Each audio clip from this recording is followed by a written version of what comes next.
జై గురుదత్త శ్రీ గురుదత్త.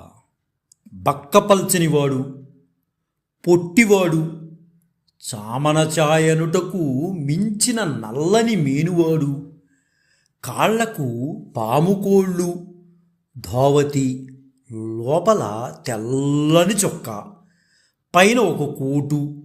అవి మాయనివి కాదు, మాసినవి కావు. ముఖమున విభూతి, మధ్యలో గంధము. ఆ గంధంపై ఎర్రని పెద్ద కుంకుమ బొట్టు. చూడడానికి మూర్తీభవించిన శరీరం.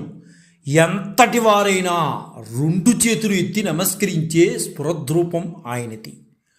తూర్పుగోదావరి జిల్లాన అందున రాజమహేంద్రవరానికి అతి చేరువలో ఉన్న కడియంలో ఉద్భవించిన అసల సిసలైన తెలుగుదనంతో అనంత ప్రతిభామూర్తిగా, అద్భుతమైన ధారణే ఆయన సొత్తుగా, పద్యపఠనం పరమాద్భుతంగా, సంగీత జ్ఞానం కూడా మెండుగా ఉండే వ్యక్తిగా, పద్యం ఎత్తుకోగానే అనేక రాగాలు అవలీలగా వచ్చి చేరేవి ఆయనకి. శ్రీరాగంలో ఎక్కువగా ఆయన పాడేవారు. ఆయన ఉపన్యాసాలు ఎలా ఉండేవంటే సురగంగా ప్రవాహంగా ఉండేది. సందర్భోచితమైన శ్లోకాలు, పద్యాలు, పిట్టకథలు, సామెతలతో వారు ప్రసంగిస్తుంటే ప్రేక్షకులు మంత్రముగ్ధులైపోయేవారు. అంత అద్భుతంగా ఉండేది. ఆయన పద్యాలు అందుకుంటుంటే జనం ఆశ్చర్యపోయేవారు. అందులో ఒక ఉదాహరణగా చెప్పుకోవాలంటే, నల్లనివాడు పద్మనయనంబులవాడు, నల్లనివాడు పద్మనయనంబులవాడు, కృపారసంబువై జల్లెడువాడు, మౌళి పరిసర్పిత పించమువాడు, నవ్వురాజిల్లెడు మోమువాడొకడు, చెల్వల మానదనంబు తెచ్చెనో మల్లియలారా, మీ పొదల మాటున లేడు గదమ్మా చెప్పరే అంటూ పోతన పద్యాలు ఆయన పాడుతుంటే అందరూ ఆశ్చర్యపోయేవారు. కంచు గంటలాంటి గొంతుకు వారి సొంతం. ఆయన 80 ఏళ్ల జీవితంలో దూషణలు ఉన్నాయి, భూషణలు ఉన్నాయి. అన్నిటినీ మించిన ఆయనకు ఆత్మవిశ్వాసమే ఆయన ధనంగా. తిరుపతి వెంకట కవుల్లో ఒకరిగా గుర్తింపు పొందినవారు నేటి మన ప్రాతస్మరణీయులు. ఇంతకీ ఎవరండి ఆయన అంటే ఆయనేనండి, మన చల్లపిళ్ళ వెంకట శాస్త్రి గారు. నేడు వారి జయంతి సందర్భంగా ఆ మహానుభావుల్ని ఒక్కసారి స్మరిస్తూ, వారికి నివాళులర్పిస్తూ, వారి జీవిత విశేషాలను తెలుసుకోవడానికి మనం ప్రయత్నం చేద్దాం. చల్లపిళ్ళ వెంకట శాస్త్రి గారు చేతునున్న బంగార కడియం కవిత దిగ్విజయాన్ని సూచిస్తూ ఉంటుంది. ఆయన చేతుకున్నటువంటి బంగారు కడియం తళతళలాడిపోతూ ఉంటుంది బంగారంతో. అది చూడటానికి ఆయన దిగ్విజయ యాత్ర, దిగ్విజయాలను సూచిస్తూ ఉంటుంది. నిజానికైతే సంభాషించడం వేరు, ఉపన్యసించడం వేరు. శాస్త్రి గారు అమిత భాషి. ఆయన మాట్లాడుతున్నంతసేపు ఎవరైనా, ఎంతటి వారైనా సరే వినాల్సిందే. లోక వ్యవహారాన్ని, పూర్వానుభవాలను, పూర్వ కవిత్వ, నవీన కవిత్వాలను జోడించి ఆయన సరసంగా మాట్లాడుతుంటారు. ఆయన నిజంగా చెప్పుకోవాలంటే లౌక్యుల్లో లౌక్యుడు. ఎదుటివారిని ఏ పద్ధతి అయినా సరే చిత్తు చేయాలనుకునేటటువంటి వ్యక్తి. పట్టుదల అనే మాటకు వస్తే మృగరాజుకున్నంత ధైర్యం వారికి ఉంది.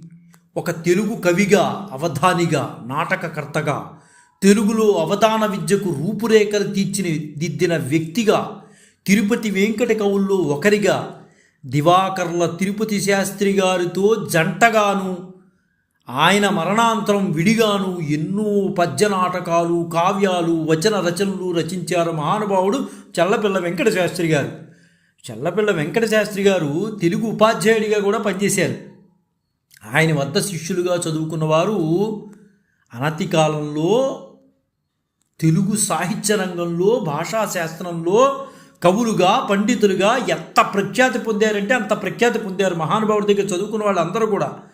చల్లపిళ్ళ వెంకట శాస్త్రి గారు నిజానికి ప్రమోదూతనామ సంవత్సరం శ్రావణ శుద్ధ ద్వాదశి సోమవారం రోజున 1870వ సంవత్సరం ఆగస్టు 8 అంటే సరిగ్గా ఇదే రోజు తేదీ ప్రకారం అనుసరించి 1870 ఆగస్టు 8న ఆయన జన్మించారు. ఎక్కడ అంటే తూర్పుగోదావరి జిల్లా కడియం గ్రామంలో జన్మించారు మహానుభావుడు. ఆయనది ఆరామ ద్రావిడ అంతఃశాఖకు చెందిన పేద బ్రాహ్మణ కుటుంబం. తల్లిదండ్రుల పేర్లు చంద్రమ్మ, కామయ్య. ఈయన ముత్తాత తమ్ముడు వెంకటేశ్వర విలాసము, యామినీ పూర్ణ తిలక విలాసము అనే గ్రంథాలు రచించినటువంటి ఒక గొప్ప కవి. ఆయన సేకరించిన అమూల్య తాళపత్ర గ్రంథాలు నిజానికి మన చల్లపిళ్ళ వెంకట శాస్త్రి గారికి అందుబాటులో ఉండేవి. ముత్తాత గారు తమ్ముడు రాసినటువంటి గ్రంథాలను అప్పుడప్పుడు ఈయన కూడా పరికిస్తూ ఉండేవాడు. బహుశా ఆ జ్ఞానం ఈయనలో బాగా వంట పట్టినట్టుందేమో అని అనిపిస్తోంది నాకు. తరువాత కడియం నుంచి యానాముకు మకాం మార్చారు చల్లపల్లి వారు. వెంకట శాస్త్రి గారు ఆయన 19వ ఏట రామడుగు వెంకటాచలం కుమార్తె గారిని వెంకట శాస్త్రి గారు ఆయన గురువు అయినటువంటి చెర్ల బ్రహ్మయ్య శాస్త్రి గారి ఆధ్వర్యంలో వివాహం చేసుకున్నారు. యానంలో వెంకట శాస్త్రి గారు తెలుగు, ఆంగ్ల, సంస్కృత భాషలు అధ్యయనం చేశారు.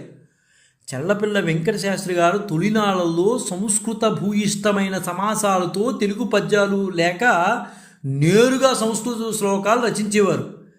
ఆయన గురువు అయినటువంటి చెర్ల బ్రహ్మయ్య శాస్త్రి గారి సాన్నిధ్యానికి వెళ్ళేలోగా విశేషించి చెప్పిన కవిత్వం పద్య కవిత్వమని వెంకట శాస్త్రి గారు ఆయన పుస్తకాల్లో చాలా చోట్ల రాసుకున్నారు. ఆయన రాసిన పద్య కవిత్వంలో మొట్టమొదటిది ఒక పద్యం ఉంది. ఆ పద్యాన్ని చాలామంది విమర్శలు చేశారు. అయితే ఆయన రాసినటువంటి మొట్టమొదటి పద్యం అదే. శ్రీమదకండ వైభవము చేజాలు వారెడి వెంకటాద్రిపై సామజయాన శ్రీరమణి చక్కగా బాదములొత్త నారదుండో మహనీయ సేవిత గుణోజ్వలయంచు భజింపుచుండ నిన్నే మది నమ్మినాడ దయనే నేలుమి శ్రీకర వెంకటేశ్వర అని ఆయన ఒక పద్యం రాసుకున్నారు. ఆ పద్యంలో ఆ రోజు కాలంలో చదివేటటువంటి ఒక విద్యార్థి ఆయనతో పిడివాదం చేశారు. నువ్వు రాసిన దాంట్లో వ్యాకరణానికి సంబంధించిన తప్పులున్నాయి అని చేశారు. అయితే వెంకట శాస్త్రి గారికి వ్యాకరణం అప్పుడుతో ఆయనకి ఏమనిపించిందంటే ఈ పద్యం రాయటం ఒక్కటే కాదు, దానికి వ్యాకరణబద్ధంగా ఉండాలి అనేది ఆలోచనలో పడ్డాడు ఆయన. వెంకట శాస్త్రి గారికి వ్యాకరణం చదవాలనే పట్టుదల వచ్చేసింది. ఏదో తప్పుగా అనిపించింది, ముందు వాదించినా ఏదో తప్పులు ఉన్నట్లు ఆయనకి అనిపించింది. సరే ఇది ఇలా కాదు, మనం వ్యాకరణాన్ని పూర్తిగా పట్టుకుంటే కానీ పరిపూర్ణ స్థితికి వెళ్ళలేమో అనుకుని ఆ పట్టుదల వల్ల సామర్లకోటలో లఘు కౌముది ప్రారంభించాడు మహానుభావుడు. వ్యాకరణం చదవడం పూర్తయ్యేదాకా కవిత్వం చెప్పే ఎవరైనా వ్యాకరణపరంగా తన కవిత్వాన్ని ప్రశ్నిస్తే సమాధానం చెప్పుకోవాల్సి వస్తుందని రచన ఆపేశాడు. వ్యాకరణం వస్తే కానీ ఇవి రాయకూడదు అని నిశ్చయించుకుని ఇంకా కవిత్వాలు ఆపేశాడు ఆయన. తొలినాళ్లలోని తన పద్యాలకు యతిప్రాస కోసం ఔచిత్యలోపం చేసినట్లుగా ఆయనే చెప్పుకున్నారు. ఆ రోజుల్లో పద్య కవిత్వం కన్నా పదకవిత్వం ఎక్కువ రాసేవారు. ఆపై బ్రహ్మయ్య శాస్త్రి గారి వద్ద శిష్యరకం చేసే రోజుల్లో వెంకట శాస్త్రి గారు తెలుగులో కవిత్వం చెప్తాడు అని ఎవరైనా సంపన్న గృహస్థులకు గురువు పరిచయం చేస్తే ఆనాడు సంస్కృత పండితుల్లో తెలుగు పట్ల ఉన్న అనాదరణ చేత వెంకట శాస్త్రి గారు దాన్ని అవమానకరంగా భావించేవారు. దానివల్ల సంస్కృతంలోనే కవిత్వం చెప్పాలని సంకల్పించి కొన్నాళ్ళ పాటు శ్లోకాలు కూడా రచించాడు. అంటే గురువుగారు ఇంకో ఇతను తెలుగులో పద్యాలు చెప్తాడు అనగానే కొంచెం బాధాకరంగా అనిపించేది. అంటే సంస్కృతం అప్పుడు తెలుగును కొంచెం డామినేట్ చేసేది. ఆ పరిస్థితుల్లో కొంచెం అవమానకరంగా ఆయన కొంచెం ఫీల్ అయ్యి సంస్కృత శ్లోకాలు ఎక్కువ రచించేవారు. అనంతరం సర్వాత్మన గురువుగా స్వీకరించి బ్రహ్మయ్య శాస్త్రి గారి వద్ద వ్యాకరణాన్ని నేర్చుకునేందుకు తాడేపల్లి సమీపంలోని కడియద్ద గ్రామానికి వెళ్తాడు. ఈయన వ్యాకరణాన్ని సాంగోపాంగంగా నేర్చుకుంటాడు వెంకట శాస్త్రి గారు. అయితే వెంకట శాస్త్రి గారికి కాశీకి వెళ్ళి చదువుకోవాలన్న సంకల్పం అయితే మాత్రం కలిగింది. ఇంకా బాగా వ్యాకరణంలో పట్టు రావాలంటే కాశీకి వెళ్ళాల్సిందే, కాశీలో చదువుకోవాలి, మహా ఉద్దండ పండితులు ఉంటారు కాశీలో, అక్కడ చదువుకోవాలనుకున్నాడు. సరే, అయితే అనుకోని విధంగా ఆయనకి వివాహం జరగడంతో కొన్ని నెలల పాటు ఆ ప్రయాణం వాయిదా పడిపోయింది. వివాహ అనంతరం కూడా తన సహాధ్యాయి అయినటువంటి కృష్ణశాస్త్రితో కలిసి సాహసించి వారణాసికి బయలుదేరారు. అయితే వారణాసికి వెళ్ళాలంటే చేతిలో డబ్బులు ఉండాలి కదండి. చేతిలో డబ్బులు లేకపోవడం వల్ల వెంకట శాస్త్రి గారు, కృష్ణశాస్త్రి గారు విద్యా ప్రదర్శనలు చేసి కవిత్వ సభల ద్వారా కొంచెం డబ్బు సంపాదించుకుని కాశీ చేరుకున్నారు. వారణాసిలో ప్రధానంగా వ్యాకరణం నేర్చుకున్నానికి వెళ్ళినా అది రాణించేందుకు అవసరమయ్యే తతిమా విద్యలను కూడా చెప్పుకున్నారు ఆయన. అప్పటి వరకు బ్రహ్మయ్య శాస్త్రి గారి వద్ద నేర్చుకున్న వ్యాకరణ భాగానికి తరువాయి భాగాన్ని నోరి సుబ్రహ్మణ్య శాస్త్రి గారి వద్ద నేర్చుకోవడం మొదలుపెట్టారు.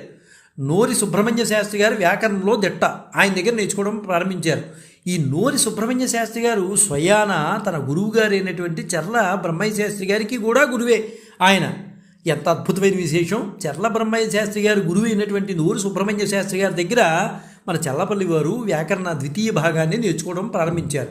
వారణాసిలో స్థిరపడ్డ తెలుగు పండితుడు ఒక ఆయన ఉన్నారు. ఆయన పేరు శోభనాద్రి శాస్త్రి.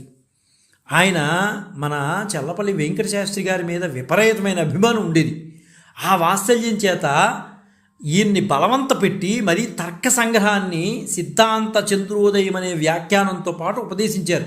నువ్వు ఎలాగైనా సరే సిద్ధాంత చంద్రోదయ వ్యాఖ్యానం నువ్వు నేర్చుకోవాలి అని చెప్పేసి ఆయన నేర్పాడు. మరి కొన్నాళ్లకు తల్లిదండ్రులు ఉత్తరం రాశారు.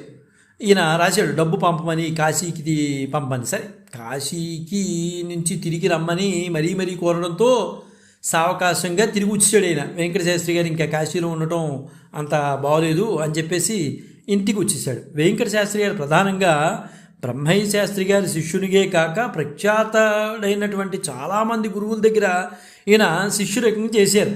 అంటే ఎక్కువగా మనం బ్రహ్మయ్య శాస్త్రి గారిని చెప్పుకుంటాం, కానీ ఇంకా ఎక్కువ మంది గురువులే ఉన్నారు. కానీ ప్రధాన గురువునే మనం మూల గురువుగా తీసుకుంటాం కాబట్టి చర్ల బ్రహ్మయ్య శాస్త్రి గారినే ముఖ్యమైన గురువుగా తీసుకుంటాం.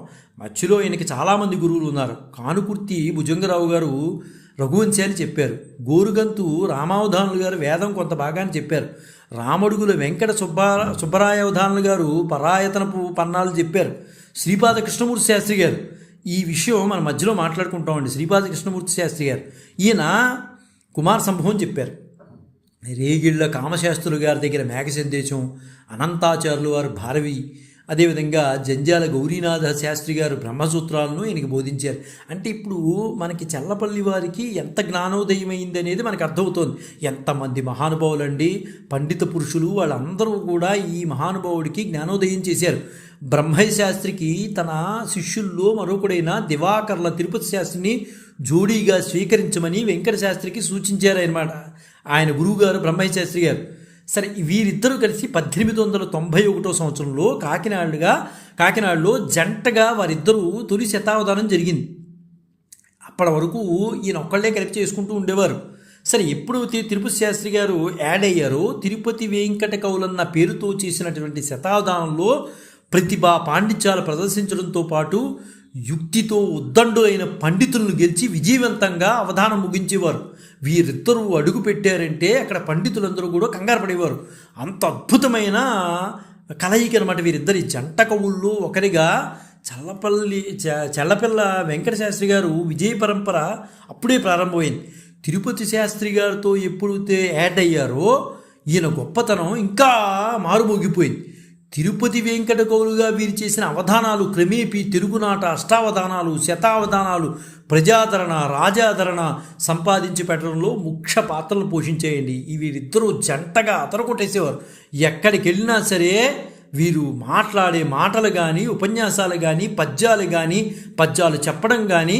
అయితే ఇందులో ఒక మాట చెప్పుకోవాలి. దివాకర్ల తిరుపతి శాస్త్రి గారి కన్నా మన వెంకట శాస్త్రి గారు, చల్లపిల్ల వెంకట శాస్త్రి గారు పద్యం కనుక పాడారు అంటే ఆకర్షితులు అయ్యేవారు. మహాభారతం ఆధారంగా రాసిన పద్య నాటకాల్లో పాండవోద్యోగ విజయాలు ఊరూరా ప్రచారం పొందాయి. ఆయన పద్యాలు రాయటమే కాదండి, తిరుపతి శాస్త్రి గారు బాగా అద్భుతంగా రాసేవారు, ఈయన రాసేవారు. కానీ ఈయన పద్యం పాడాడంటే ఎవరైనా సరే నుంచుని వినాల్సిందే, అంత అద్భుతంగా పాడేవాడు పద్యాన్ని. అయితే కొంతమంది మహానుభావులు రాస్తారు, చాలా చక్కగా రాస్తారు, కానీ పాడలేరు. ఈయన పద్యం రాయగలడు, పాడగలడు. అంత అద్భుతమైన శక్తి భగవంతుని ఈయనకి ఇచ్చారు. తిరుపతి వెంకటేశ్వర్లన్న పేరు మీద కావ్య రచన, చాలా వివాద సాహిత్యాన్ని వెలువరించారు వీరు. దివాకర్ల తిరుపతి శాస్త్రి గారు 1920లో మరణించేదాకా ఒంటరిగా వచన రచనలు, పద్య రచనలు చేసి చల్లపిల్ల వెంకట శాస్త్రి గారు వాటిలో చాలా వరకు తిరుపతి వెంకటయ్యం అన్న జంట పేరు మీదే ప్రచురించారు. అంటే ఆయన 20లో ఆయన చనిపోయినా ఆ తర్వాత కూడా ఆయన పేరు మీద ఇద్దరికి జంటగానే ప్రకటించుకున్నారు. ఈయన మొదట్లో వారిద్దరికీ తిరుపతి శాస్త్రి గారికి మన వెంకట శాస్త్రి గారికి అంతంత మాత్రమే స్నేహం. అనతి కాలంలో ఈ స్నేహం బలపడిపోయిందండి. ఎందువల్లంటే ఎక్కడికి వెళ్ళినా వీళ్ళిద్దరూ కూడా కలిసి వెళ్ళేవారు, ఇద్దరు కూడా శతావధానం చేసేవారు, అంత అద్భుతంగా చేసేవారు. కానీ మధ్యలో కొంచెం ఘాటుగా పోట్లాడుకునేవారు కూడా. ముఖ్యంగా గురువు తలపెట్టిన గణపతి ఉత్సవానికి డబ్బు సేకరించడం కోసం వారిద్దరు గ్రామాలు తిరుగుతున్నప్పుడు గమ్మత్తైన విషయం ఏంటంటే ఈయన పద్యాల్లో ఎక్స్పర్ట్, పాడటంలో రాయడంలో ఇద్దరు ఎక్స్పెక్ట్ చేయి, కానీ పాడడంలో పద్యం పాడటం అంటే వెంకట శాస్త్రి గారికి ఆదరణ ఎక్కువగా ఉండేది. ఎందుకంటే ఆయన కంచు గంటగా ఉండేది, మాట్లాడేడు అంటే 10 మందిని ఆకర్షించే విధంగా ఉండేది. తిరుపతి శాస్త్రి గారి పద్యపట్నం చేసేటప్పుడు శ్రోతలు ఆయన ఆత్మనేవారు. ఆయన చక్కగా పాడతారు, కానీ ఆయనకి ఎలా జనాదరణ పొందాలో తెలియదు తిరుపతి శాస్త్రి గారికి. కానీ ఈయనకి తెలిసిన టెక్నిక్స్ ఆయనకి తెలియవు. వెంకట శాస్త్రి గారు టెక్నిక్తో పద్యాన్ని పాడేవాడు, అది జనాన్ని ఆకర్షించేది. పద్యాన్ని పాడటంలో టెక్నిక్ అవలంబించాలి, ఆ అవలంబించాల్సిన విషయాలన్నీ కూడా వెంకట శాస్త్రి గారికి తెలుసు. పద్యంగా పాడితే ఉండదు, దానికి కొంచెం మేళవింపులు ఉండాలి, ఆ మేళవింపులు ఈయనకి తెలుసు. అయితే శ్రోతలు తిరుపతి శాస్త్రి గారిని ఆపమని వెంకట శాస్త్రి గారిని చదవమనేవారు. అయితే కొద్దిగా మరి ఎవరికైనా బాధ వస్తుంది కదండి, మధ్యలో పద్యం పాడేవాడిని ఆపి ఇంకోటి చదవమంటే కొంచెం బాధపడేవారు తిరుపతి శాస్త్రి గారు. అయ్యో ఏమిటి ఇలాగా, నేను పద్యం కరెక్ట్గానే పాడుతున్నాను కదా, మరి ఎందుకు ఎక్కట్లేదు వీరికి అంటే ఆయన మేళవింపు అలాంటిది. వెంకట శాస్త్రి గారు ఒక పద్యంలో ఉపమానం, వీళ్ళిద్దరూ చెప్పేటప్పుడు పద్యంలో ఉపమానం సరైంది కాదని తిరుపతి శాస్త్రి గారు మడత పేజీ పెట్టాడు. నువ్వు చెప్పేటటువంటి పద్యంలో ఉపమానం సరైంది కాదని పేజీ పెట్టాడు. అది ముదిరి ఇద్దరు కూడా కొట్టుకున్నారు.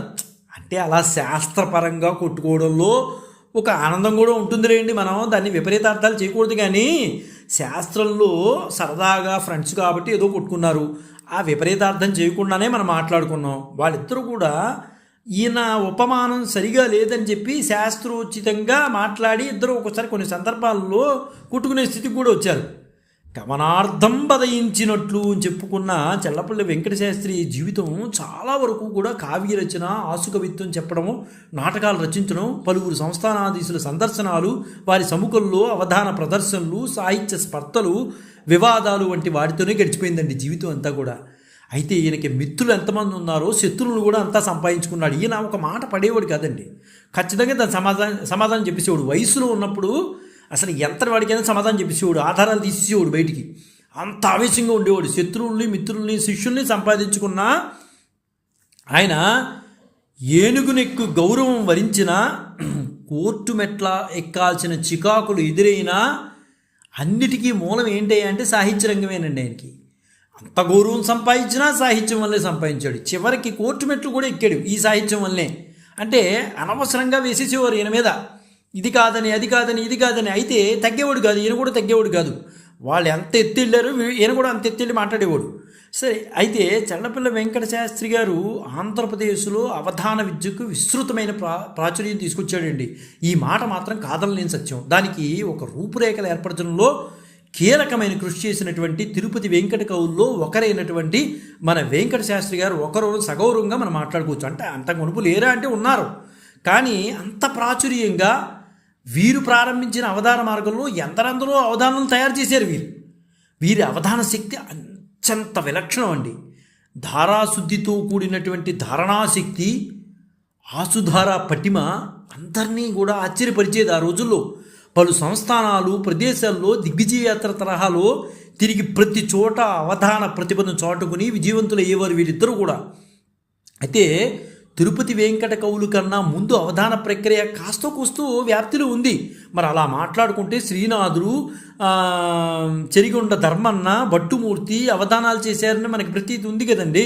అయితే వాళ్ళు చేశారు, కానీ కొద్ది కాలం కొంచెం గ్యాప్ వచ్చిన తర్వాత బాగా ప్రాచుర్యంలోకి తీసుకొచ్చింది మన తిరుపతి వెంకట కవులే అని మనం మాట్లాడుకోవచ్చు. 64 కళల్లో కావ్య సమస్యాపురణం అవధానానికి ప్రాచీన రూపం.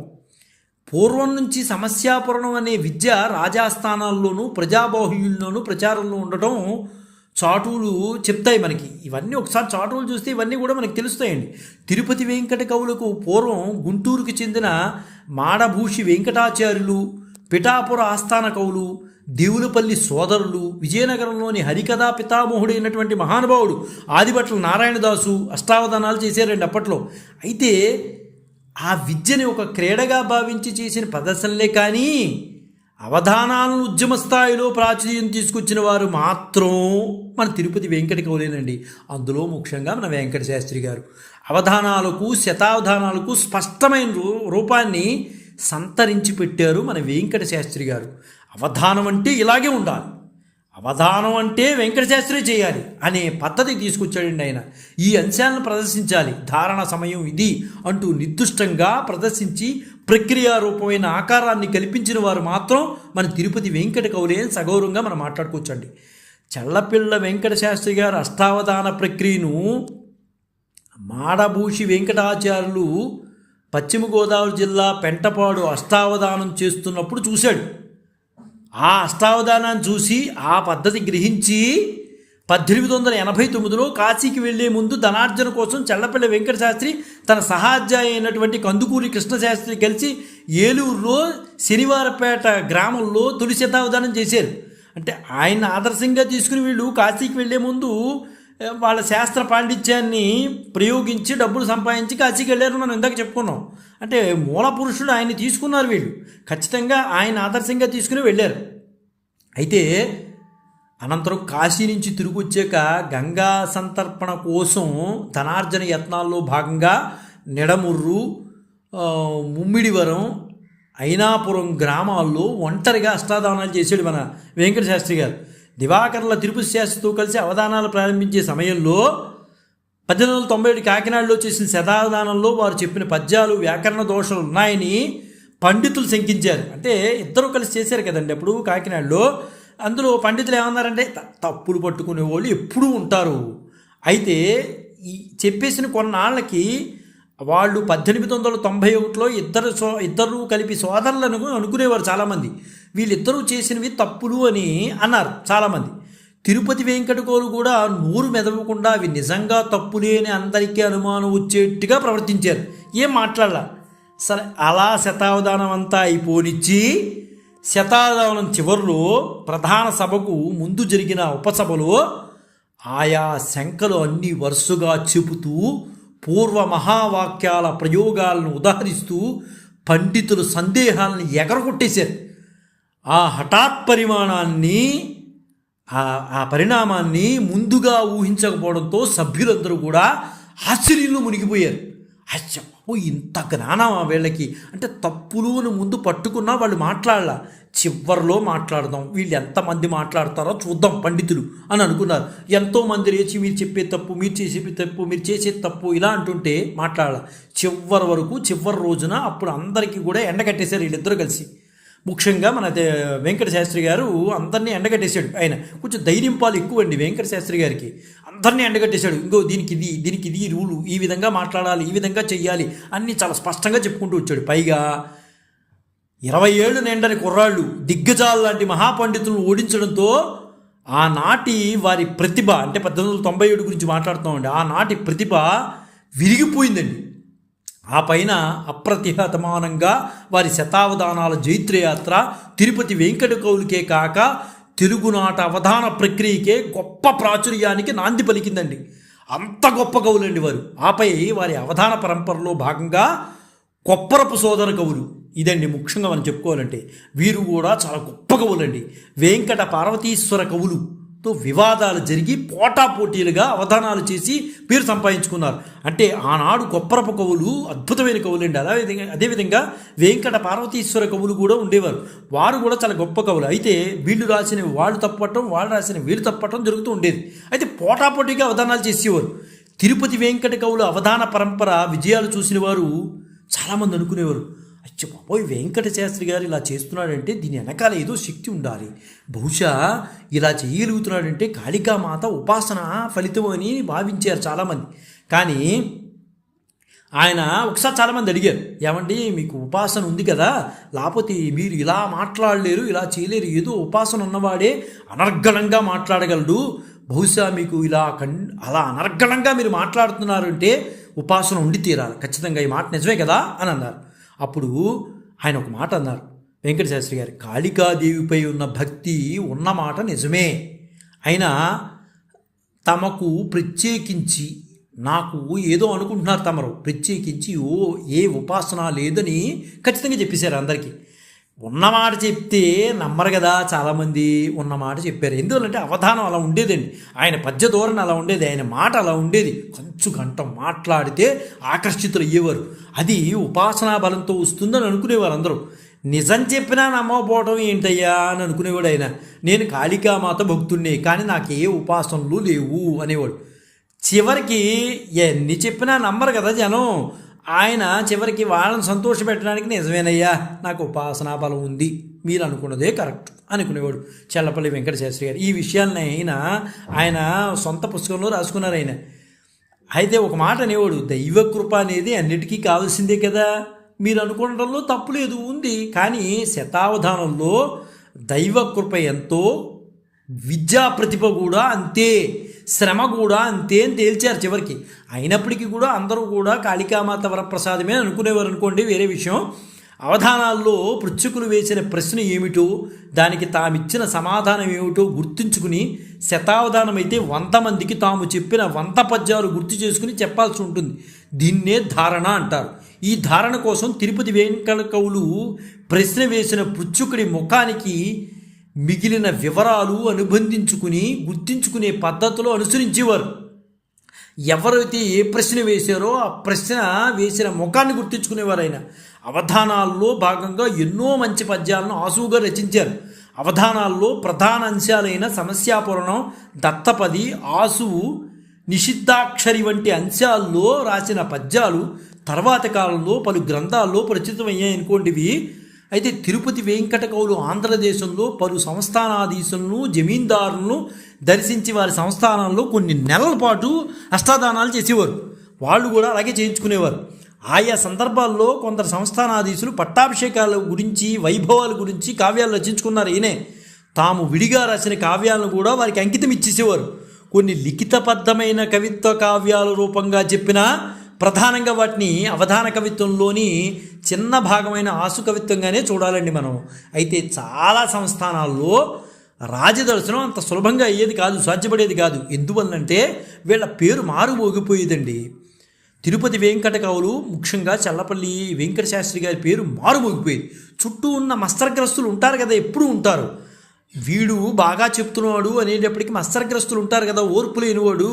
ఆ ఓర్పు లేనివాడు ఏం చేస్తారంటే రానివ్వకుండా చూసేవారు. కవులు ఈ జంట కవులను రాజదర్శనం కాకుండా చేయాలని శత విధాలా అడ్డుపడిపోయేవారు. వీడు ఎదుగుదల అవ్వకూడదు, ఏదో భగవంతుడు నాకేదో ఇచ్చాడు, నీకేదో ఇచ్చాడు అని ఆలోచించరు కదా. కానీ వాడు పైకి వెళ్ళకూడదు, వాడు పైకి వెళ్తే 10 మందికి ఆధారం అవుతాడని ఆలోచించరు కదా.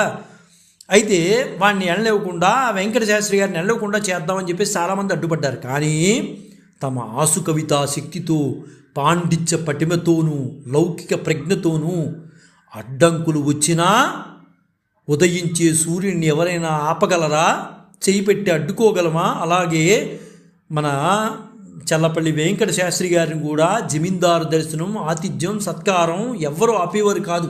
అంత కవితాశక్తితో ముందుకెళ్ళిపోయేవాడు. అలా పొందేవాడు, ఆయన సత్కారాలు కూడా పొందేవాడు.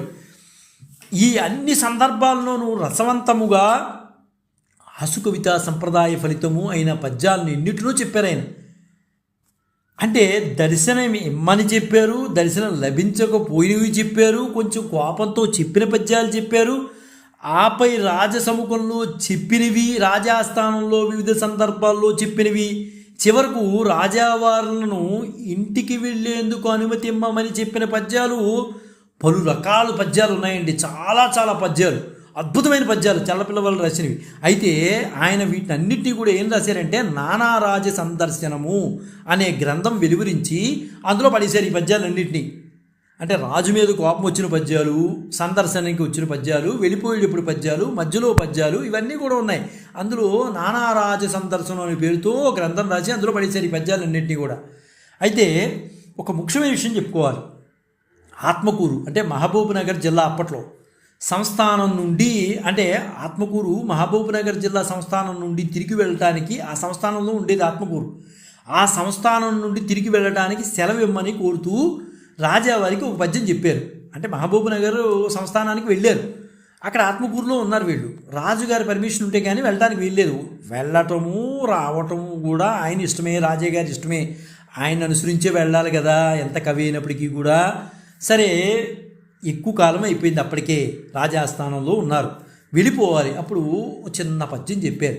వేసవి దగ్గరాయే మిము వీడుటకున్ మనసొగ్గదాయే, మా వాసము దూరమాయే బరవాసమునర్చుట భారమాయే, మా కోసము తల్లిదండ్రులు ఇదిగో నడిగో నన్ను చూచుటాయే, విశ్వాసములర్పవే సెలవ సంగిన బోయదమయ్య భూవరా. ఎంత చక్కటి పద్యం చెప్పాడండి మహానుభావుడు చల్లపల్లి వెంకట శాస్త్రి గారు. అలాగే విజయనగరంలో కూడా ఆనంద గజపతి దర్శనానికి గగనం అయ్యేది.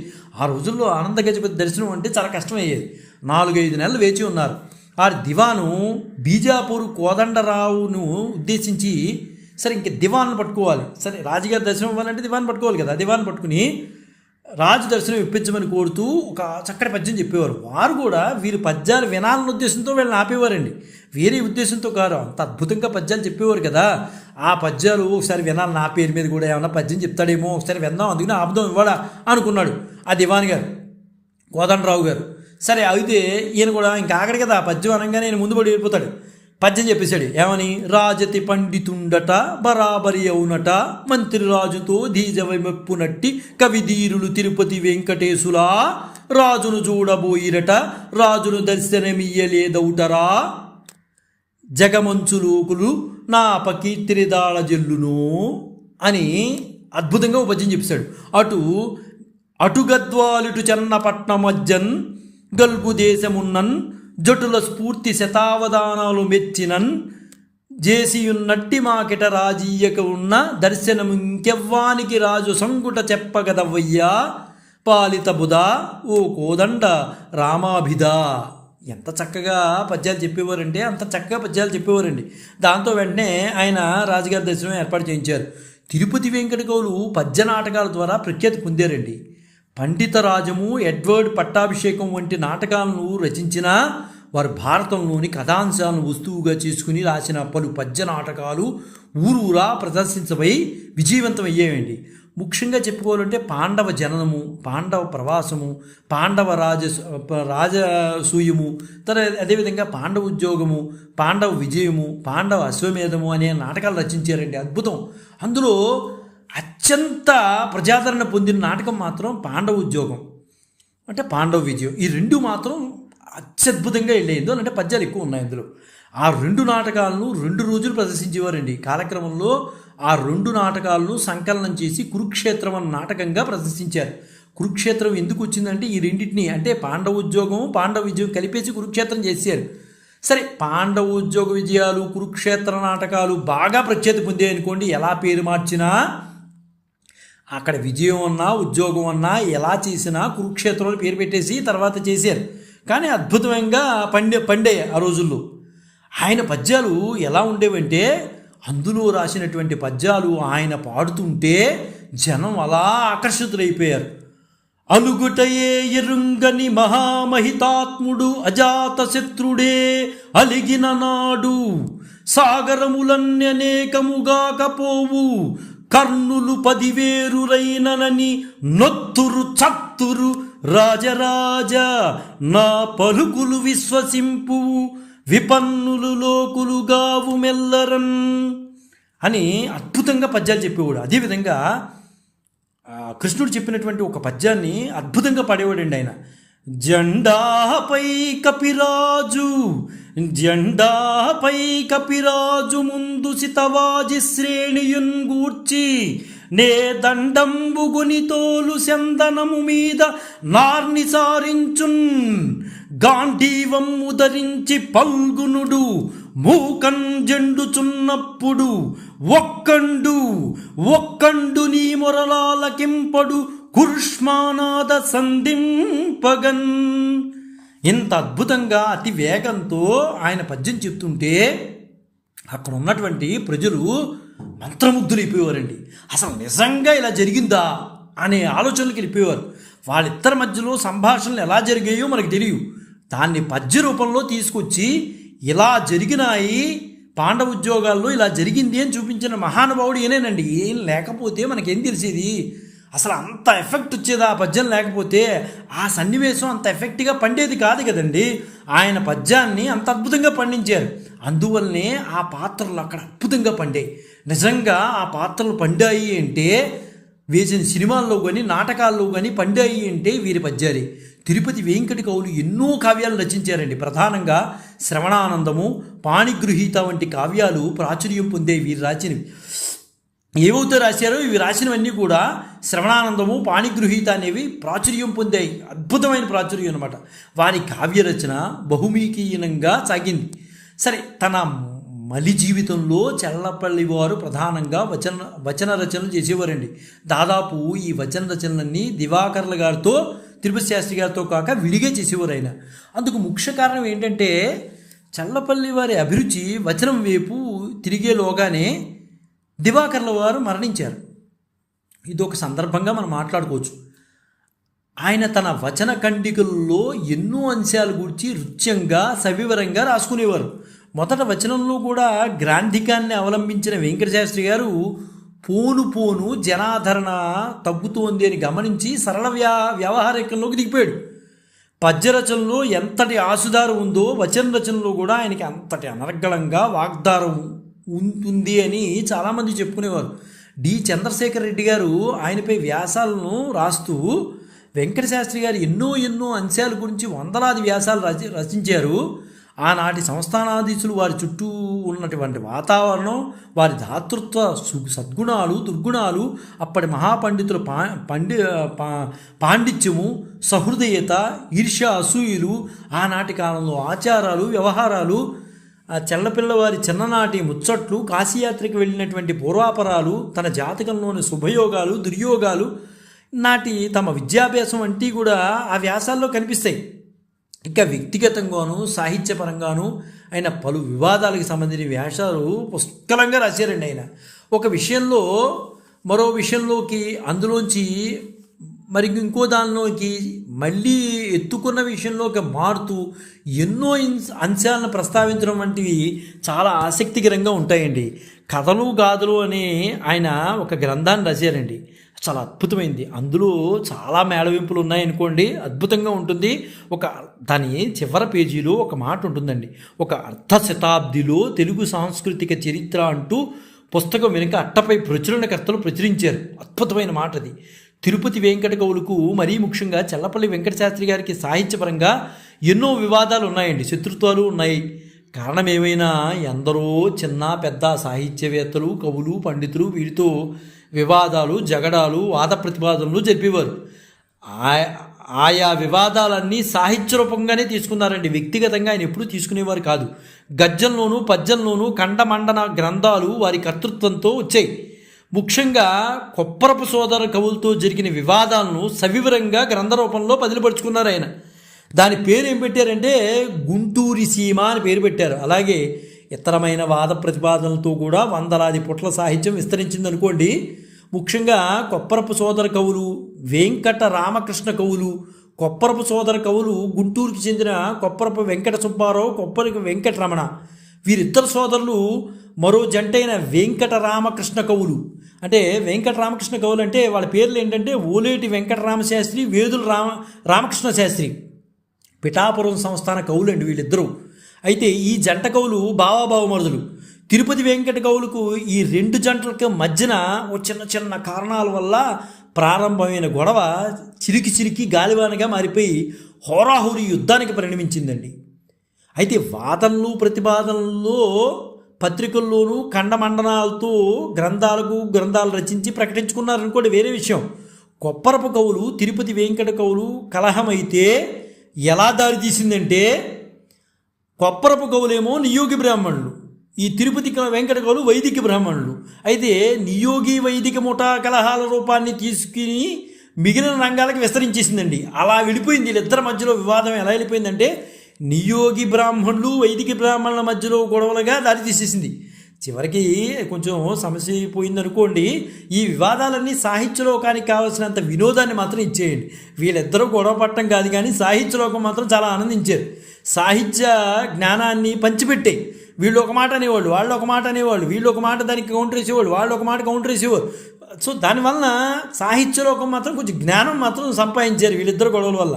వీరి కవిత్వంలో ప్రయోగాలు పట్టుకునేవారు నిజంగా చెప్పాలంటే చాలా గొప్పవాళ్ళు అయిపోయారండి. వీళ్ళిద్దరు గొడవల్లో పట్టుకున్న వాళ్ళు ఎవరైనా ఉన్నారంటే. అయితే వీరు ప్రత్యక్షంగా కూడా మాట్లాడుకునేవారు, దూషణభూషణలు ఉండేవండి వీళ్ళిద్దరికీ కూడా.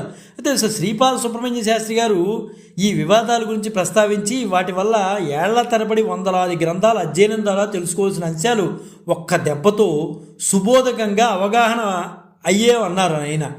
సరే, వీరు కాక ఇంకా ఎందరందరూ ఆనాటి పండితులు కవులతో గొడవలు పడ్డారు. ఇద్దరులోనూ వెంకట శాస్త్రి గారు కొంచెం దూకుడు ఎక్కువండి. తిరుపతి శాస్త్రి గారి కన్నా మొదట్లో మనం చెప్పుకున్నట్టు వెంకట శాస్త్రి గారికి దూకుడు ఎక్కువ. ఆ దూకుడు మనిషి కావడంతో ఆయనకి శత్రువులు అధికంగా తయారైపోయారు. ఒక మాట అన్నారంటే ఆయన అనిపించుకునే మెంటాలిటీ కాదు, వెంటనే మాట అప్పచెప్పేసేవాడు.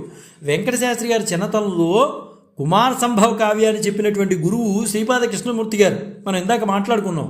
ఆ శ్రీపాద కృష్ణమూర్తి గారితో కూడా గొడవలు పడ్డాడు ఈయన. ఎంతకీ అది చిలికి గాలివానై కోర్టు కేసుల వరకు కూడా వెళ్ళిపోయిందండి. గురువు గారి మీద కూడా కోర్టుకి వెళ్ళిపోయాడు ఆయన వెళ్ళిపోయాడు కోర్టుకి. తీర్పు వెంకట శాస్త్రి గారికి ప్రతికూలం అయ్యే సమయానికి కృష్ణమూర్తి శాస్త్రి గారితో సర్దుబాటు చేసుకుని ఒడుపుగా తప్పించుకున్నాడండి. లౌక్యపరుడు కదా మన వెంకట శాస్త్రి గారు.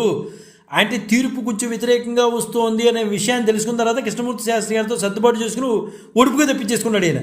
వెంకట రామకృష్ణ కవులను ఉద్దేశించి, మీకు వెంకట శాస్త్రి చిన్నతనంలో గురువుగా వ్యవహరించారు కనుక ఈ వివాదాలు అనుచితమని తిరుపతి వెంకట కవులు తమ శిష్యుడు ఒకరితో బహిరంగ లేఖ రాయించారు. దీనికి సమాధానాన్ని వెంకట రామకృష్ణ కవులు శిష్యుడైన శ్రీపాద సుబ్రహ్మణ్య శాస్త్రి ఇచ్చే రాయించారు. ఈ నేపథ్యంలో శ్రీపాద సుబ్రహ్మణ్య శాస్త్రి, చల్లపల్లి వెంకట శాస్త్రి గారు రాజమండ్రి కోటిపల్లి బస్ స్టాండ్లో ముఖాముఖిన ఎదురైనప్పుడు వాగ్వివాదం వీళ్ళిద్దరి మధ్యలో చెలరేగిందండి. నువ్వు ఇలా అన్నావు అంటే నేను అలా అన్నానని ఈ ఇద్దరి మాటలకి ఉద్వేగాలు పెంచుకున్నారు. ఆ స్థితిలో ఇద్దరికిద్దరూ చెప్పులు చూపించుకునే పరిస్థితికి వచ్చేసారు. అంటే కేవలం ఒక సాహిత్యం ఎంతవరకు వెళ్ళిపోయింది అనేది ఒక్కసారి మనం పరిశీలిస్తే అర్థమవుతుంది. అంటే సాహిత్యం మీద అంత ఉండేదండి ఇది వరకు రోజుల్లో. సరే, వాడు ఏదో అన్నాడు కదా అని వదిలేసే తీరు కాదు. ఇద్దరికిద్దరు గట్టిగా పట్టుకునేవారు. ఇద్దరికిద్దరు చెప్పులు చూపించుకునే స్థితికి వెళ్ళిపోయారు. అయితే ఇదంతా వయసులో ఉన్నప్పుడే, మన చల్లపల్లి వారు వయసులో ఉన్నప్పుడు జరిగిందండి. ప్రాయం మళ్ళేసరికి వెంకట శాస్త్రి గారికి ఎక్కడలేని శాంతం వచ్చేసింది. వాదనకి దిగి అపవాచ్యాలు పత్రికాముఖంగా రాసిన వారికి కూడా పరమశాంతంగా సమాధానం ఇచ్చేవాడు.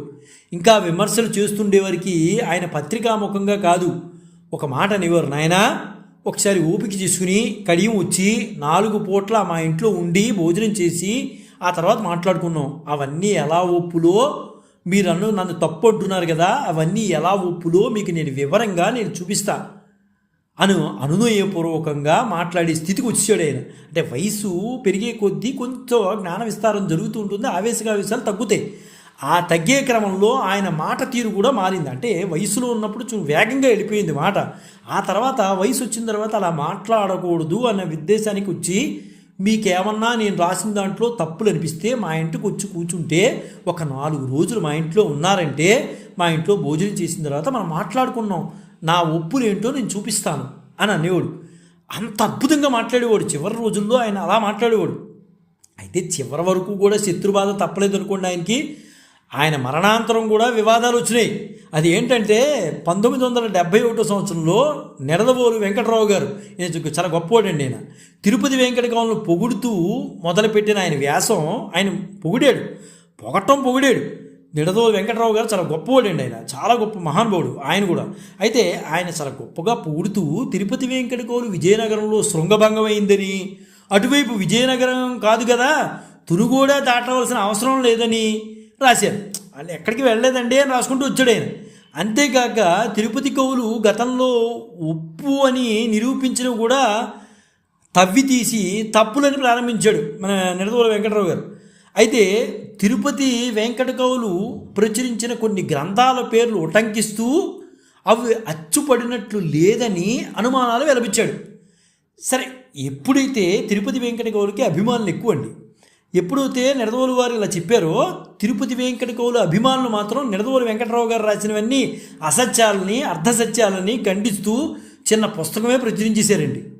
అంటే ఇలా వివాదాలు సాహిత్యపరంగానే, వ్యక్తిగతంగా ఎప్పుడు వచ్చేవి కాదు కానీ సాహిత్యపరంగానే వచ్చేవి.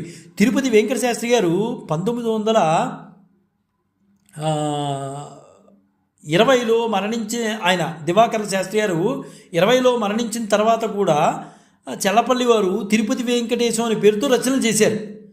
తిరుపతి ఆయన చనిపోయిన తర్వాత, అంటే రెండో ఆయన చనిపోయిన తర్వాత ఈయన రచనలు చేసేవాడు, తిరుపతి వెంకటేశ్వర అనే పేరుతోనే రచనలు చేశాడు. చల్లపల్లి వెంకట శాస్త్రి గారు 1950లో మరణించాడండి. దాదాపు 3 దశాబ్దాల కాలం బతుకున్నాడు ఆయన చనిపోయిన తర్వాత. ఇంకొక విషయం ఏంటంటే మనం మాట్లాడుకోవాలి ఇక్కడ, బ్రాహ్మణుల్లో వైదిక శాఖకు చెందినవారు పూర్వ రోజుల్లో మీసాలు పెంచేవారు కాదండి. ఆ మీసాలు పెంచకుండా ఉండేవారు వైదిక శాఖకి సంబంధించిన వాళ్ళు బ్రాహ్మణులు. దానికి విరుద్ధంగా జంట కవులు తిరుపతి వెంకట కవులు మీసాలు పెంచేవారు. ఇది అందరూ కూడా విమర్శలు చేసేవారు. సరే, విమర్శలు చేసేవారు ప్రతి చోట ఉంటారు. అయితే ఆ విమర్శను తిప్పికొట్టేటటువంటి తెలివితేటలు ఎటువైపు వాడికి ఉండాలి, అది వెంకట కవుల్లో ఉందండి. అందుకని ఎందుకు మీసాలు పెంచారు వీళ్ళు, వైదిక శాఖకి సంబంధించిన వాళ్ళు కదా, మీసాలు ఎందుకు పెంచుతున్నారు అనేవారు. అదీగాక కవులకు మీసాలు ఎందుకయ్యా అని ఎవరో అధిక్షేపించేవారు. అంటే ఆయన ఒక మాట అన్నారు, తెలుగులో తమను మించిన కవులు లేరని సవాలు చేస్తూ మీసాలు ఎందుకు పెంచారో వారు ఒక పద్య రూపంలో అద్భుతంగా చెప్పారండి. ఏం చెప్పారంటే, దోసమటం బెరిగింగి దుందుడుగు కొప్పగా పెంచినారమి మీసము 2 భాషలకు మేమే కవీంద్రుల మంచు దెల్పగా రోసము కలిగినన్ కవివరుల్ మము గెల్వడు గెల్చిరేని ఈ మీసము తీసి మీ పద సమీపములు తల ఉంచి మొక్కమే అంటూ సమాధానాలు ఘాటుగా ఇచ్చేవారండి వీళ్ళు. అంత అద్భుతంగా ఇచ్చేవారు. మాకు ఈ భాషల్లో మాతో సరిపోయిన వాడే ఎవరూ లేరు, ఒకవేళ ఉంటే మా తల తీసి మీ కాళ్ళ దగ్గర పెడతాం అన్న పద్ధతిలో మాట్లాడేవారు వీళ్ళు. అందుకనే మేము మీసాలు పెంచాం అన్న పద్ధతిలో వీళ్ళు మాట్లాడేవారు. అంటే ప్రతి దానికి కౌంటర్ వేసేటటువంటి తెలివితేటలు వీళ్ళకి ఉన్నాయండి. ఆ రోజుల్లో ఎవరు విమర్శలు చేసినా విమర్శలు కొట్టేవారు వీళ్ళు.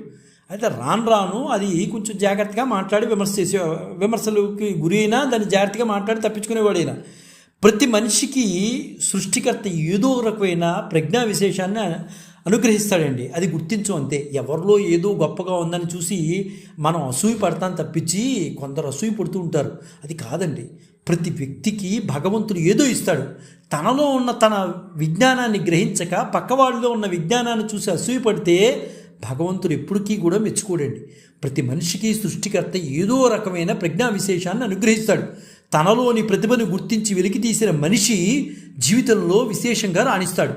తిరుపతి వెంకట కవుల్లో ఒకరైన చల్లపల్లి వెంకట శాస్త్రి గారు ఒకటి రాసుకున్నారు, కవనార్థం బదయించితిన్ సుకవితా కావ్యంబునా వృత్తి అని. తన అంతర్గత ప్రజ్ఞాస్వరూపాన్ని గోళీలాడుకునే వయసులోనే గుర్తించాడండి. ఈ భువన అద్దాన తరయింతు తద్భవమై మద్భాగ్యంబు సర్వంబు అని నిర్ణయించుకున్నాడు. ఈ భవము అద్దాన తరయింతు తద్భవమై మద్భాగ్యంబు సర్వంబు అని నిర్ణయించుకున్నాడు కనుకనే అదే రంగంలో వెళ్ళిపోయాడు. ఆ రంగంలోనే సాధన కొనసాగిస్తూ వెళ్ళాడు. ఒక రంగం అని ఇంకో రంగం అని అలా కాళ్ళు పెట్టలేదండి. ఎందులో నేను సూటబుల్ అవుతానో ఆ రంగాన్ని ఎంచుకుని ఆ రంగంలో వెళ్దామనే అనుకున్నాడు. దాని గురించే కష్టపడ్డాడు. అన్నిట్లో కాళ్ళు వేసి చివరి ఖాళీగా కూర్చోలేదు ఆయన. అలా గొప్పగా వెళ్ళాడు ఆయన. ఆసుగా కవిత్వం చెప్పడం అనేది నల్లేరుపై బండి నడగ్గా మాకు అని నిరూపించి చూపించాడండి ఆయన. అందరూ అన్నారు వీళ్ళేంటి ఆసు కవిత్వం చెప్పడం ఏంటి అన్నారు. కానీ నల్లేరుపై బండి నడక అని చూపించాడు మహానుభావుడు. వారి కవితా వ్యాసంగం ఏ స్థాయి విజయం సాధించిందో వారి మాటల్లోనే చెప్పాలంటే ఏనుగు నిక్కినాము, ధరణీంద్రులు మొక్కగా నిక్కినాము, సన్మానములందినాము, దిగ్విజయం బొనర్చి ప్రజ్ఞానిధులంచు పేరు గునినాము. పైగా తమతో సమానమైన వేలాది మంది శిష్యులను కూడా సృష్టించారండి వీళ్ళు.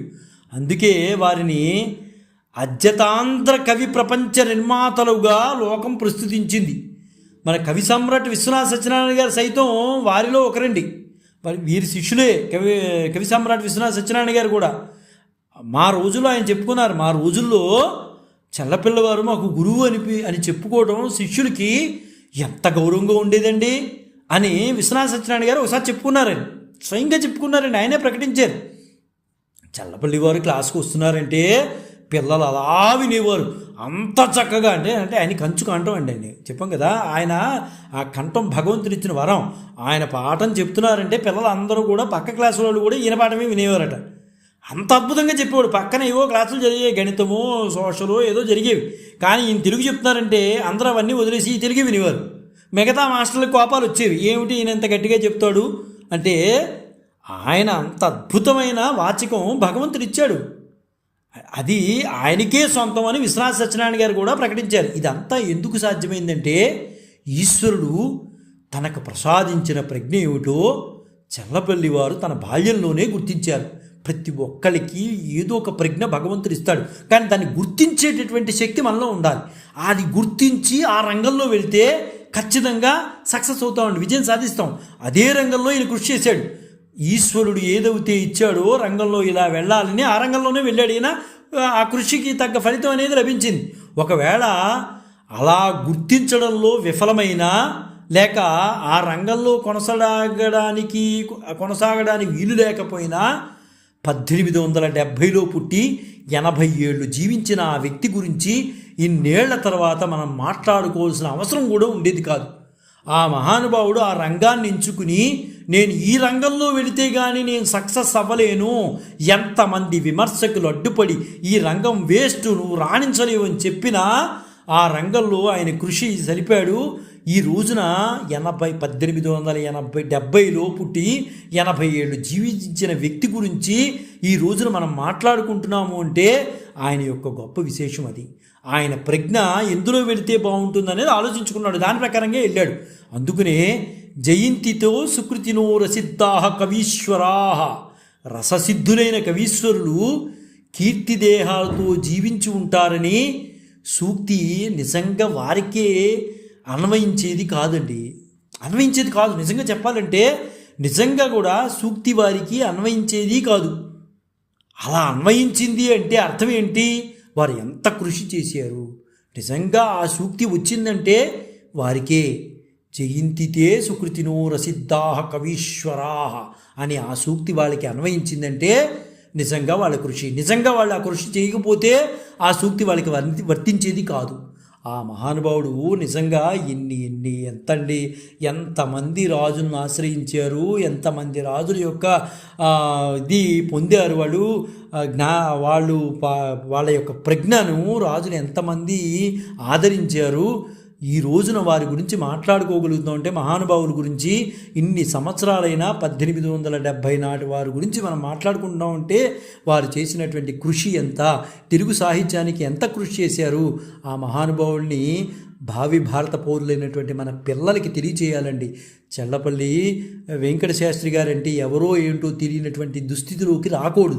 తెలుగు బతకాలి అంటే, తెలుగు ముందుకు వెళ్ళాలి అంటే, తెలుగు వెలుగవ్వాలి అంటే ఇలాంటి మహానుభావుల్ని పరిచయం చేయాలి. ఇలాంటి మహానుభావులను పరిచయం చేసిన రోజున ఖచ్చితంగా తెలుగు అనేది వెలుగుగానే ఉంటుంది ఎప్పటికైనా. ఆ మహానుభావుడికి ఈరోజు వారి జయంతి సందర్భంగా వారికి నివాళులర్పిస్తూ జై గురుదత్త, శ్రీ గురుదత్త, శ్రీపాద శ్రీవల్లభ చరణదాసులు, మానికొండ రాజశేఖర శర్మ, రాజమహేంద్రవరం. స్వస్తి.